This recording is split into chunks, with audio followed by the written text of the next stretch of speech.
sans cesse son cadet. À la mort de leur père, les choses ne s'arrangèrent pas, et la vie devint intenable pour Wang cadet. Wang, l'aîné, accapara tout l'héritage du père, la belle maison, le buffle et tout le bien. Wang cadet n'eut rien du tout, et la misère s'installa bientôt dans sa maison. Un jour, il ne lui resta même plus un seul grain de riz. Il fut donc obligé de se rendre chez son frère pour ne pas mourir de faim. Arrivé sur place, il le salua et lui parla en ces termes. Frère aidé, frère aîné, prête-moi un peu de riz. Mais son frère, qui était très avare, refusa tout net de l'aider, et le cadet repartit bredouille. Ne sachant que faire, Wang cadet s'en alla pêcher au bord de la mer Jaune. La chance n'était pas de son côté, car il ne parvint pas à attraper le plus petit poisson. Il rentrait chez lui les mains vides, la tête basse et le cœur lourd, quand soudain il aperçut une meule au milieu de la route. Ça pourra toujours servir, pensa-t-il en ramassant la meule, et il la rapporta à la maison. Dès qu'elle l'aperçut, sa femme lui demanda « As-tu fait bonne pêche? Rapportes-tu beaucoup de poissons ?»« Non, femme, il n'y a pas de poisson. Je t'ai rapporté une meule. »« Wang cadet, tu sais bien que nous n'avons rien à moudre. Il ne reste pas un seul grain à la maison. » Wang cadet posa la meule par terre et en dépit lui donna un coup de pied. La meule se mit à tourner et à moudre, et il en sortait du sel, des quantités de sel. Elle tournait de plus en plus vite, et il sortait de plus en plus de sel. Wang cadet et sa femme étaient tout contents de cette aubaine, tandis que la meule tournait, et le tas de sel grandissait. Wang cadet commençait à avoir peur et se demandait comment il pourrait bien arrêter la meule. Il pensait, réfléchissait, calculait. Il ne trouvait aucun moyen. Soudain, il eut enfin l'idée de la retourner, et elle s'arrêta. À partir de ce jour, chaque fois qu'il manquait quelque chose dans la maison, Wang cadet poussait la meule du pied et obtenait du sel qu'il échangeait avec ses voisins contre ce qui lui était nécessaire. Ils vécurent ainsi à l'abri du besoin, lui et sa femme. Mais le frère aîné apprit bien vite comment son cadet avait trouvé le bonheur, et il fut assailli par l'envie. Il vint voir son frère et dit « Frère cadet, prête-moi donc ta meule. » Le frère cadet aurait préféré garder sa trouvaille pour lui, mais il avait un profond respect pour son frère aîné, et il n'osa pas refuser. Wang l'aîné était tellement pressé d'emporter la meule que Wang cadet n'eut pas le temps de lui expliquer comment il fallait faire pour l'arrêter. Lorsqu'il voulut lui parler, ce dernier était déjà loin, emportant l'objet de sa convoitise. Très heureux, le frère aîné rapporta la meule chez lui et la poussa du pied. La meule se mit à tourner et à moudre du sel. Elle moulut sans relâche, de plus en plus vite. Le tas de sel grandissait sans cesse. Il atteignit bien vite le toit de la maison. Les murs craquèrent, la maison allait s'écrouler. Wang l'aîné prit peur. Il ne savait pas comment arrêter la meule. Il eut alors l'idée de la faire rouler hors de la maison, qui était sur une colline. La meule dévala la pente, roula jusqu'à la mer et disparut dans les flots. Depuis ce temps-là, la meule continue à tourner au fond de la mer et à moudre du sel. Personne n'est allé la retourner. Et c'est pour cette raison que l'eau de mer est salée. Le petit chaperon rouge. Il était une fois une petite fille de village, la plus jolie qu'on eût su voir. Sa mère en était folle, et sa mère grand plus folle encore. Cette bonne femme lui fit faire un petit chaperon rouge qui lui seyait si bien que partout on l'appelait le petit chaperon rouge. Un jour, sa mère, ayant cuit et fait des galettes, lui dit : « Va voir comme se porte ta mère grand, car on m'a dit qu'elle était malade. Porte-lui une galette et ce petit pot de beurre. » Le petit chaperon rouge repartit aussitôt pour aller chez sa mère grand, qui demeurait dans un autre village. En passant dans un bois, elle rencontra Compère le loup, qui eut bien envie de la manger. Mais il n'osa, à cause de quelques bûcherons qui étaient dans la forêt. Il lui demanda où elle allait. La pauvre enfant, qui ne savait pas qu'il est dangereux de s'arrêter à écouter un loup, lui dit : « Je vais voir ma mère grand et lui porter une galette avec un petit pot de beurre que ma mère lui envoie. Demeure-t-elle loin ? Lui dit le loup. Oh oui, dit le petit chaperon rouge, c'est par-delà le moulin que vous voyez tout là-bas, à la première maison du village. Eh bien, dit le loup, je veux l'aller voir aussi. Je m'y en vais par ce chemin ici, et toi par ce chemin-là, et nous verrons qui le plus tôt y sera. Le loup se mit à courir de toute sa force par le chemin qui était le plus court, et la petite fille s'en alla par le chemin le plus long, s'amusant à cueillir des noisettes, à courir après des papillons et à faire des bouquets de petites fleurs qu'elle rencontrait. Le loup ne fut pas longtemps à arriver à la maison de la mère grand. Il heurte : « Toc toc, qui est là ? C'est votre fille, le petit chaperon rouge, dit le loup en contrefaisant sa voix, qui vous apporte une galette et un petit pot de beurre que ma mère vous envoie. » La bonne mère grand, qui était dans son lit, à cause qu'elle se trouvait un peu mal, lui cria : « Tire la chevillette, la bobinette chéra. » Le loup tira la chevillette et la porte s'ouvrit.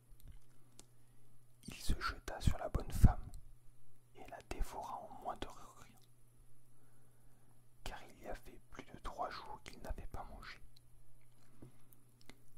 Ensuite, il ferma la porte et s'alla coucher dans le lit de la mère grand, en attendant le petit chaperon rouge, qui, quelque temps après, vint heurter à la porte. Toc toc, qui est là ? Le petit chaperon rouge, qui entendit la grosse voix du loup, eut peur d'abord, mais croyant que sa mère grand était enrhumée, répondit : « C'est votre fille, le petit chaperon rouge, qui vous apporte une galette et un petit pot de beurre que ma mère vous envoie. » Le loup lui cria, en adoucissant un peu sa voix : « Tire la chevillette, la bobinette chéra. » Le petit chaperon rouge tira la chevillette et la porte s'ouvrit. Le loup, la voyant entrer, lui dit en se cachant dans le lit, sous la couverture : « Mets la galette et le petit pot de beurre sur la huche et viens te coucher avec moi. » Le petit chaperon rouge se déshabille et va se mettre dans le lit, où elle fut bien étonnée de voir comment sa mère grand était faite en son déshabillé. Elle lui dit: Ma mère grand, que vous avez de grands bras. C'est pour mieux t'embrasser, ma fille. Ma mère grand, que vous avez de grandes jambes. C'est pour mieux courir, mon enfant. Ma mère grand, que vous avez de grandes oreilles. C'est pour mieux t'écouter, mon enfant. Ma mère grand, que vous avez de grands yeux. C'est pour mieux voir, mon enfant. Ma mère grand, que vous avez de grandes dents. C'est pour mieux te manger. Et en disant ces mots, ce méchant loup se jeta sur le petit chaperon rouge et le mangea. Hansel et Gretel. Un bûcheron, sa femme et ses 2 enfants vivaient à l'orée d'une forêt. Le garçon s'appelait Hansel et la fille Gretel. La famille était très pauvre. Une année, la famine régna dans le pays et le bûcheron, durant une de ces nuits sans sommeil, où il ruminait des idées noires et remâchait ses soucis, dit à sa femme: Qu'allons-nous devenir? Comment nourrir nos pauvres enfants? Nous n'avons plus rien à manger. Eh bien, dit la femme, sais-tu ce que nous allons faire? Dès l'aube, nous conduirons les enfants au plus profond de la forêt. Nous leur allumerons un feu et leur donnerons à chacun un petit morceau de pain. Puis nous irons à notre travail et les laisserons seuls. Ils ne retrouveront plus leur chemin et nous en serons débarrassés. Non, femme, dit le bûcheron, je ne ferai pas cela. Comment pourrais-je me résoudre à laisser nos enfants tout seuls dans la forêt? Les bêtes sauvages ne tarderaient pas à les dévorer. Oh fou, rétorqua-t-elle, tu préfères donc que nous mourions de faim tous les 4? Elle n'eut de cesse qu'il accepta ce qu'elle proposait. Les 2 petits, n'ayant pas pu s'endormir à cause de la faim qui les tenaillait, entendirent les paroles de leur mère. Gretel pleura beaucoup et dit à son frère: C'en est fait de nous. Ne t'en fais pas, dit Hansel, je trouverai un moyen de nous en tirer.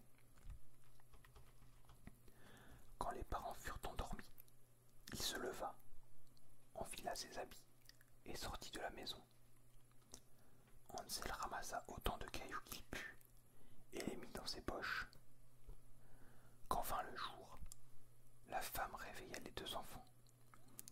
Debout bas, nous allons dans la forêt pour y chercher du bois. Elle leur donna un morceau de pain à chacun et dit: Voici le repas du midi. Ne mangez pas tout avant, car vous n'aurez rien d'autre. Comme les poches de Hansel étaient pleines de cailloux, Gretel mit le pain dans son tablier. Puis ils se mirent tous en route pour la forêt. Tout le long du chemin, Hansel, qui fermait la marche, jetait des cailloux. Quand ils furent arrivés au milieu de la forêt, le père dit: Maintenant les enfants, ramassez du bois. Je vais allumer un feu pour que vous n'ayez pas froid. Hansel et Gretel amassèrent des brindilles au sommet d'une petite colline. Quand on eut mis le feu et qu'il eut bien pris, la femme dit: Couchez-vous auprès de lui, les enfants, et reposez-vous. Nous allons abattre du bois. Quand nous aurons fini, nous reviendrons vous chercher. Les 2 enfants s'endormirent. Quand ils se réveillèrent, il faisait nuit noire. Gretel se mit à pleurer et dit: Comment ferons-nous pour sortir de la forêt? Hansel la consola. Attends encore un peu, dit-il, jusqu'à ce que la lune soit levée. Alors nous retrouverons notre chemin.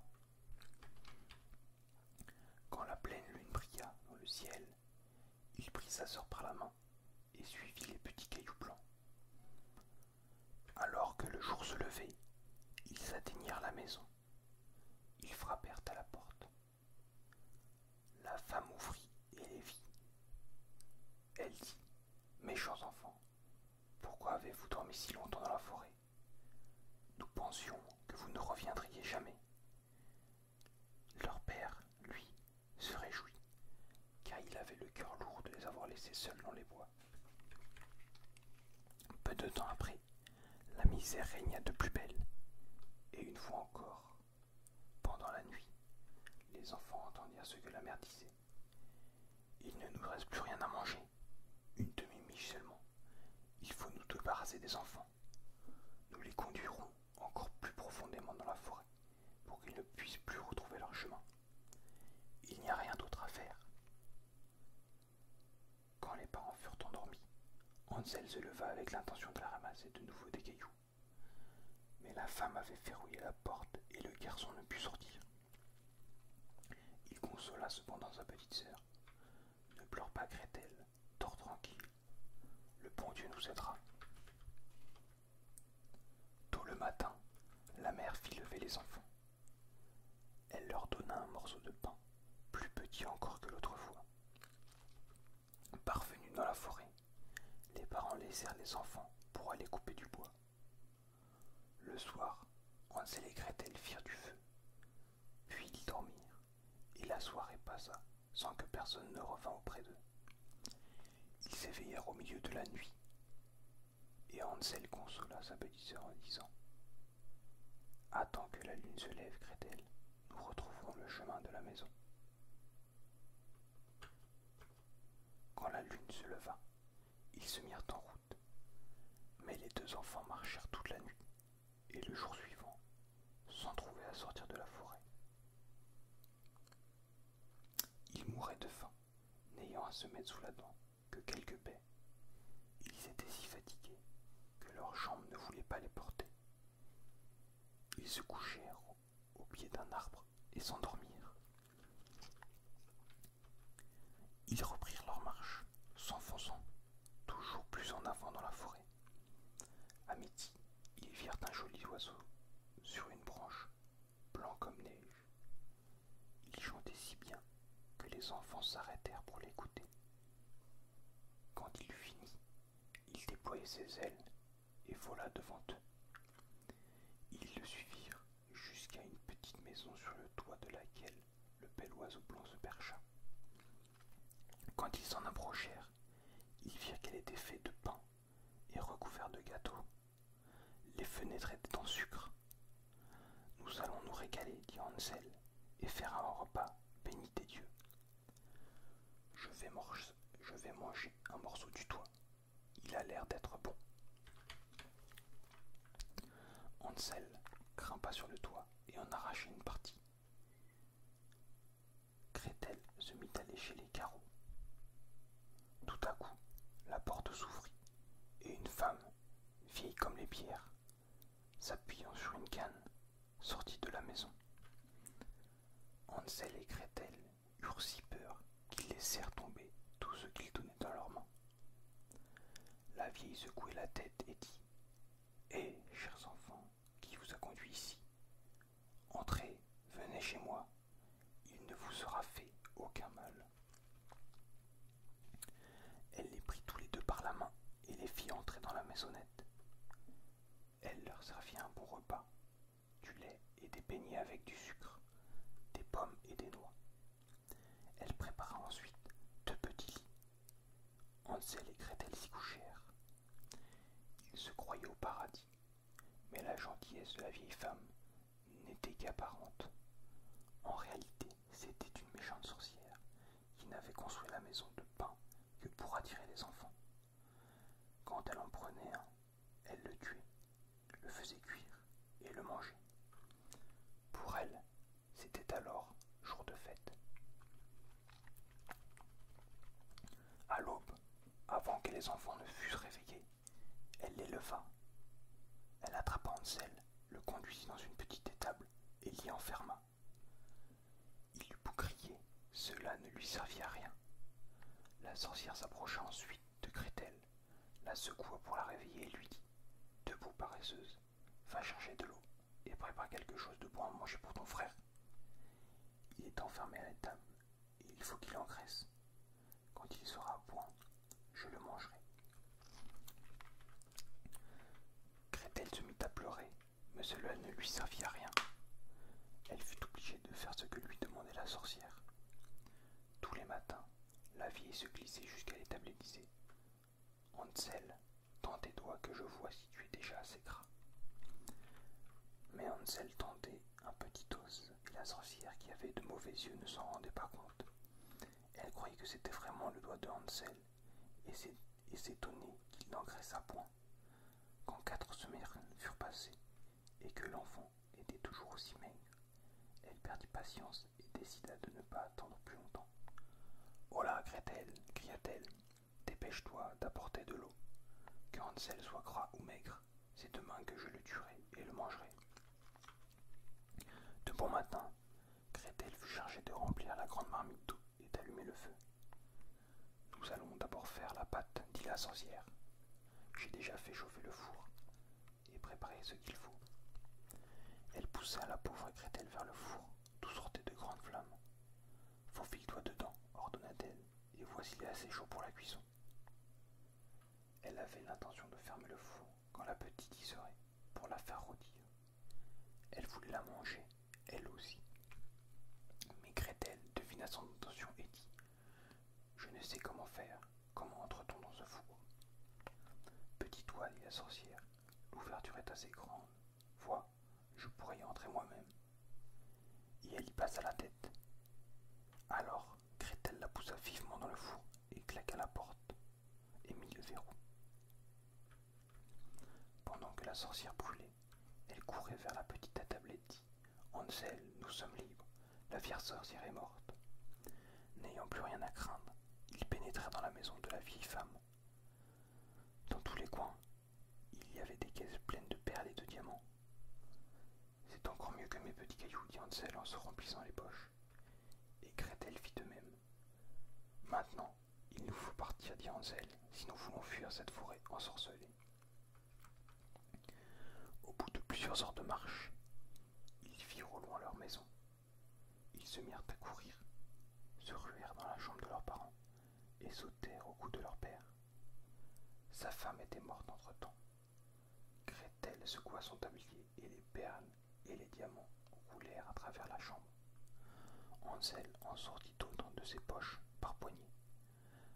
C'en était fini des soucis